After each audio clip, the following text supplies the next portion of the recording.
Hi, welcome back to my YouTube channel. Last week I started a series on fidelity in marriage, and I said it was going to be, and I said we are going to do it like a series.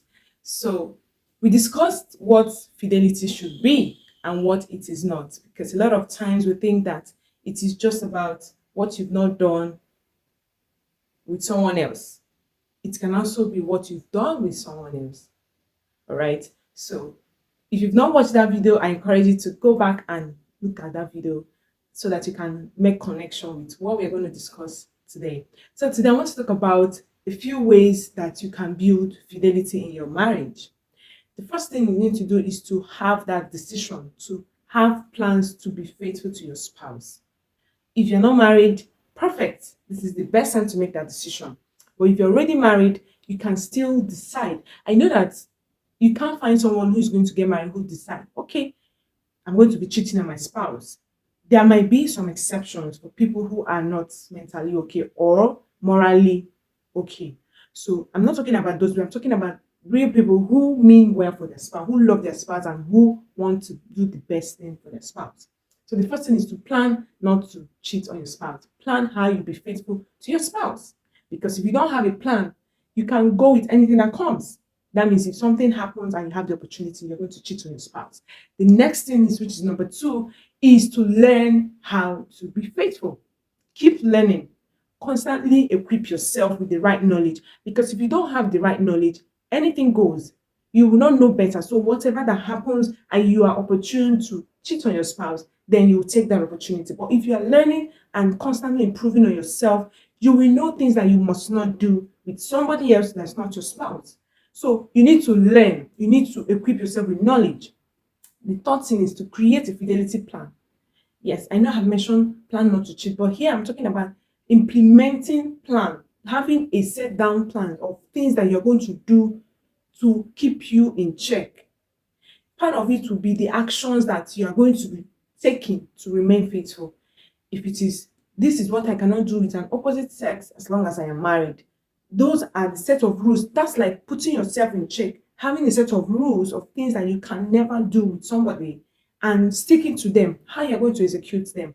That is what fidelity plan is. And then the number 4 thing is you have to keep yourself under a mentorship of someone who checks on you to ensure that you've not crossed the line. Just like having an accountability partner, someone who you are accountable to, who can tell you to your face, you didn't do this right, you didn't do this right, or you got this right. If you don't have someone like that, if you depend on yourself, you can fall.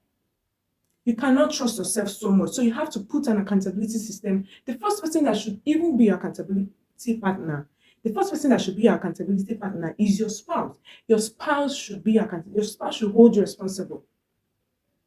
It could be as little as knowing your password to your phone and having access to your chat.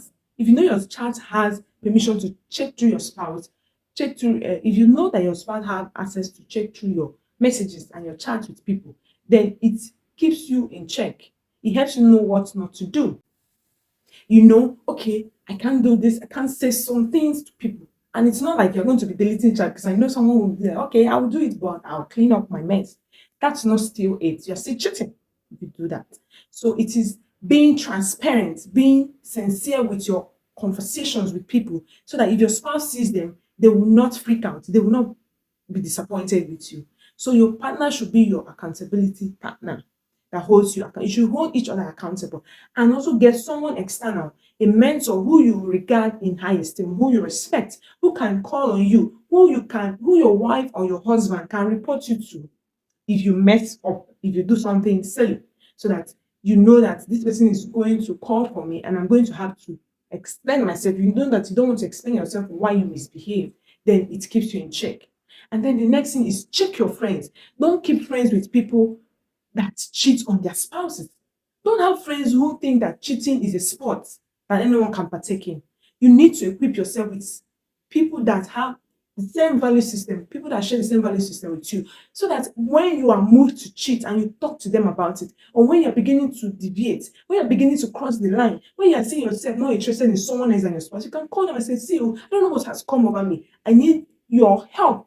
and they will talk to you, they will encourage you, they will help you, guide you, and ensure that you don't cross the line. But if you have friends who will say, you are a man and you're not cheating, you're just sleeping with one woman, you're not doing it well, you're not a man enough. No, it's nothing like that.